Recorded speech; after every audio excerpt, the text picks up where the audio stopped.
গণহত্যাকারী Israel ও তাদের সহযোগী যুক্তরাষ্ট্র যৌথভাবে ইরানে আগ্রাসন চালাচ্ছে। এতে জড়িত না হলেও ওয়াশিংটনকে সামরিক ঘাঁটি ব্যবহারের অনুমতি দিয়েছে লন্ডন। তবে যুদ্ধে জড়ালে পরিণতি 2003 সালে ইরাক আগ্রাসনের মতো হতে পারে বলে সতর্ক করেছে তেহরান। ইরানি হামলার বিষয়ে যুক্তরাজ্যকে খুব সতর্ক থাকার আহ্বান জানিয়েছেন দেশটিতে নিযুক্ত ইসলামী প্রজাতন্ত্রের রাষ্ট্রদূত সৈয়দ আলী মুসাফি। তিনি কুয়েন্সবার্গকে দেওয়া এক রেকর্ড করা সাক্ষাৎকারে এই হুঁশিয়ারি দিয়েছেন। তিনি বলেন, যুদ্ধে জড়ানোর ব্যাপারে অত্যন্ত সতর্ক থাকুন।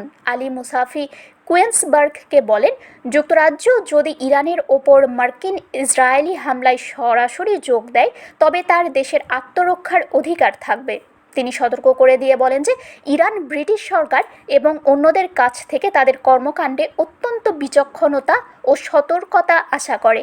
যুক্তরাজ্য যুক্তরাষ্ট্রকে ব্রিটিশ ঘাঁটিগুলো ব্যবহারের অনুমতি দিয়েছে, যাকে মন্ত্রীরা ইরানি স্থাপনার ওপর প্রতিরক্ষামূলক হামলা হিসেবে বর্ণনা করেছেন। তবে যুক্তরাজ্য এখন পর্যন্ত কোনো সরাসরি হামলায় অংশ নেয়নি।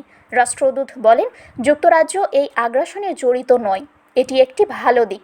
তিনি আরও বলেন, তার বিশ্বাস ব্রিটিশ সরকার 2003 সালের ইরাক আক্রমণ থেকে শিক্ষা গ্রহণ করেছে। সূত্র বিবিসি। শারমিন শিমু, বরেন্দ্র টেলিভিশন।